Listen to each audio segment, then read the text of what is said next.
월간조선 최우석입니다. 안녕하십니까. 월간조선 박희석입니다. 오늘은 이광재 전 강원도지사, 지금은 저기 강원도 원주에서 지금 총선에 나왔지 않습니까? 네. 원주갑. 이 사람에 대해서 한번 얘기를 해보겠습니다. 네. 예. 그 이광재, 소위 말하는 친노무현 좌장이죠. 네. 노무현 전 대통령의 최측근인 이광재 씨가 네. 그 정치자금법 위반으로 인해 실형을 받고 네. 정치 생명이 끝나는 듯 했지만 노무현 대통령의 동반자 문재인 대통령이 대통령으로 당선되고 나서 사면 복권을 해줍니다. 네. 그래서 이제 총선에 나왔는데 어제죠. 바로 어제 네. 동해 삼척 태백 정선 선거구 네. 법정 토론회가 있었습니다. 후보자 토론회에서 예.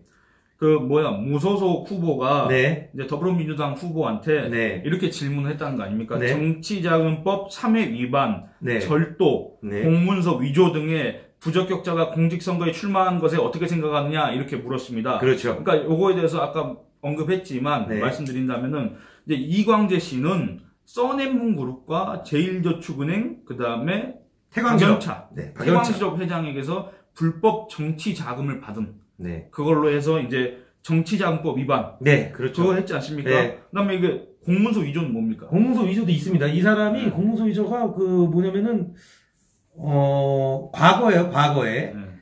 1988년 네. 공문서 위조와 절도죄로 네. 2년간 집행유예 징역 2년에 집행유예 3년을 선고받은 적이 있습니다. 네. 뭐 학생운동하던 시절에 뭐 주민등록증을 빌려주고 뭐 지인을 보고하기 위해 뭐 주민등록증을 훔쳤다고 해서 내고 뭐 이 선고 기록을 뭐 누락했고 뭐 그런 내용이더라고요. 그러니까 요거에 대해서 이제 미래통합당 선거대책위원회가 이광재 씨에 대해서 이제 얘기를 한 게 있습니다. 그거에 대해서 제가 간략하게 말씀드리면 네. 이광재 후보는 2002년 대선 당시 써낸그룹에서 불법 정치자금 1억 500 그걸 수수한 혐의로 벌금 3천, 추징금 500을 선고받았고 같은 해 6억 원의 불법 정치자금을 수수한 사실이 밝혀졌으나 공소시효가 만료돼 사법 처리를 피한 바 있다. 또 2010년에는 유동천 제일저축은행 회장에게 1,000만 원을 받은 혐의로 벌금 500, 추징금 1,000만 원을 선고받았고 2004년부터 2008년까지 박연차 얼마 전에 이제 별세를 했습니다. 네. 박연차 전 태광실업 회장 등으로부터 95,000달러의 정치자금을 받은 혐의로 징역 6개월, 집행유예 1년, 추징금 1억 1,417만 원을 선고받아 강원도지사직을 상실한 전력이 있는 범법자다. 네. 도지사직 상실로 인해서 도민열세 110억 원이 넘는 돈을 낭비하게 한, 그러니까 이제 보궐선거를 치러야 되지 않습니까? 그렇죠. 그래서 범법자가 채 한 달이 지난 시점인 2011년 3월부터 강금원 회장, 그러니까 노무현의 후원자, 네, 후원자죠. 강금원 회장으로부터 또 고문료의 명목으로 돈을 받기 시작한 전력도 있다. 그러니까 한마디로 이 돈 문제에 관해서는 참 이 사람이 화려한 전력이 있습니다. 인간성이 좋은 모양이에요. 네. 뭐 돈을 갖다 준 사람 그래서 보니까 이런 것들을 이제 염두에 두고 네. 아마 이 무소속 후보가 물어본 것 같은데. 그렇죠. 이제 소위 말하는 더불어민주당 후보가 이제 뭐라고 얘기하는 겁니까? 그러니까 이제 이 무소속 후보가 이광재라고는 얘기 안 했습니다. 네. 그런데 이름을 딱 언급 안 하고. 이름은 언급 안 했습니다. 근데 들으면 누군지 다 알아요. 강원도에서는 이광재 후보에 대한 관심이 강원도에 아주 높습니다. 네. 강원도 대통령이라고도 불리기 때문에 네. 높습니다. 그러니까 그런데도 불구하고 이 민주당 후보가 이렇게 얘기했습니다. 파렴치한 인물은 국민의 대표로 선출되어서는 안 된다는 식이죠. 그러니까 도덕적으로 전과가 있는 파렴치한 후보가 국민의 대표로 선출되어서는 안 된다고 생각한다. 네. 이렇게 민주당 후보가 얘기를 한 겁니다. 네. 그러니까 민주당 후보가. 여기다 만약에 이광재라는 이름을 집어넣었으면 어떻게 얘기했을까? 그런 궁금증이 생깁니다. 그렇죠. 그런 네. 궁금증이 생기는 네. 거죠. 네. 이제 블라인드 테스트에 당했다고 볼 수도 있는 건데 이게 뭐 이 민주당 후보 입장에서는 좀 울며 겨자 먹기로 옳은 말을 한 건데 하필 민주당의 강원권역 공동선대위원장이 이광재 씨입니다. 네. 그래도 저는 이 더불어민주당 후보 김동완 후보 이 사람이 네. 참 그래도 정직한 사람이다. 정직한 사람이다. 그런 생각이 드는 게 뭐냐면 네. 얼마 전에 이제 서울 광진을 그러니까 네. 더불어민주당의 고민정과 네. 미래통합당의 오세훈 네. 이 두 사람이 양자 토론을 했었는데 그때 오세훈 씨가 네. 고민정 씨한테 그거 물어봤습니다. 조국 사태에 대해서 어떻게 네, 생각하냐 맞아요. 했더니 수사 중인 사안이라 답할 수 없습니다. 이렇게 얘기했습니다. 그러면서 네, 그렇죠. 그러니까 그냥 입장을 물어보면 되는 건데 그렇죠. 입장을 물어보고 입장을 답하면 되는 건데 네. 수사 중인 사안이라 뭐 어디 검찰청 대변인입니까? 아니면 뭐 어디 뭔 대변인입니까? 그런데 그 토론회에서 아마 고민정 씨가 지금 뭐 오세훈 후보의 선거법 위반과 관련된 수사 중인 사안에 대해서 네. 지적을 한 걸로 알고 있습니다. 그래서 이제 오세훈 씨도 거기에 대해서 반박을 했었는데 네. 어쨌든 그거에 비하면 이 사람은 블라인드 테스트를 해서 그런가? 블라인드 테스트를 해서 이 사람은 상당히 이 답변은 도덕적으로 전과가 있는 파렴치범 후보가 국민의 대표로 선출돼서는 안 된다고 생각한다. 너무 명백한, 너무 이렇게 당연한 얘기를 아주 용기 있게 했습니다. 그렇죠.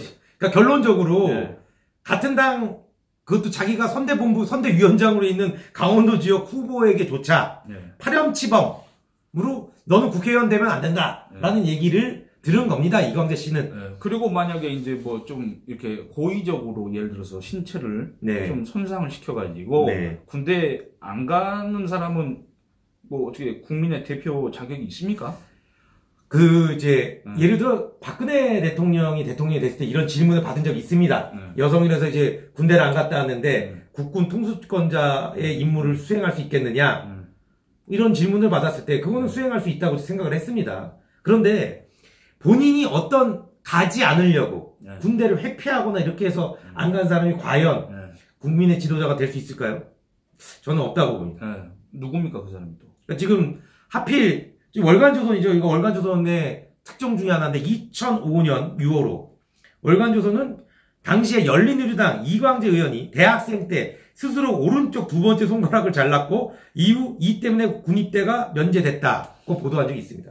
아니 그러니까 이게 정확하게 군 입대를 회피하기 위해서 한 겁니까? 손가락을 자르는 겁니까? 그 기사에 따르면 본인이 잘랐다고 했습니다. 아니 그러니까 이 사람이 쓴 책이 있습니다. 그렇죠. 우통수의 꿈이라고 해가지고 뭐 자기가 저기 뭐 이게 뭐 소위 말하는 민주화 운동 그거에 참여했을 때 그거에 대해서 쓴 책인데 거기에 1986년 대학생들의 분신을 보고 손가락을 잘라 태극기에 혈서를 썼다.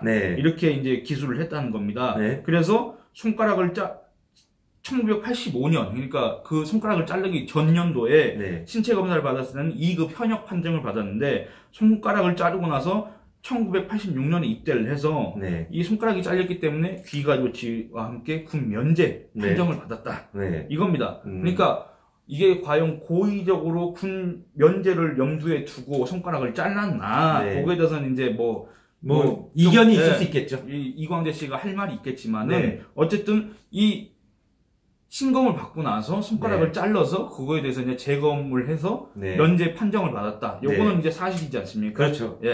그래서 이게 혈서를 쓰기 위해 잘랐다는 건데 혈서는 여러분 일본 영화 그런 거 많이 보시면 혈서는 이렇게 칼 이렇게 조금 뽑아가지고 베어도 여기 싹 해가지고 이렇게 쓰는 겁니다.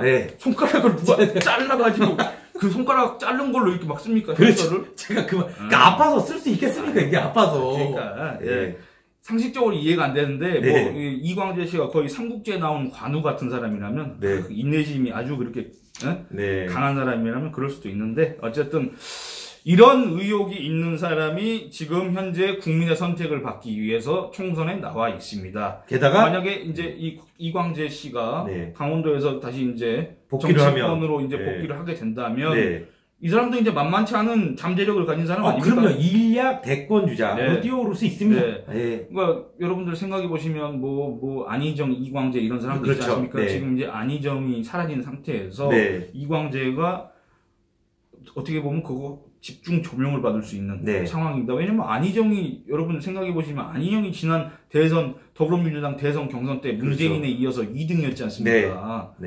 그렇기 때문에 이광재도 그 같은 위상을 충분히 차지할 수 있다. 더군다나 지금 문재인 대통령은 빠진 상태에서 여권의 차기 주자들과 경쟁을 한다면 여러분 한번 생각해 보시면 이광재, 이재명, 박원순도 넣어야 되나? 박원순 시장 같은 사람 그 낙연 전 총리 이렇게 있다고 생각해 보시면 누가 더 파괴력이 있을까? 여러분 한번 생각해 보시기 바랍니다. 그러니까요. 어쨌든 이광재 같은 당 후보에게도 파렴치하다고 욕을 먹은 이광재 의원의 앞으로 행보에 관심을 가질 필요가 있을 것 같습니다. 오늘은 이만 줄이겠습니다. 감사합니다. 감사합니다.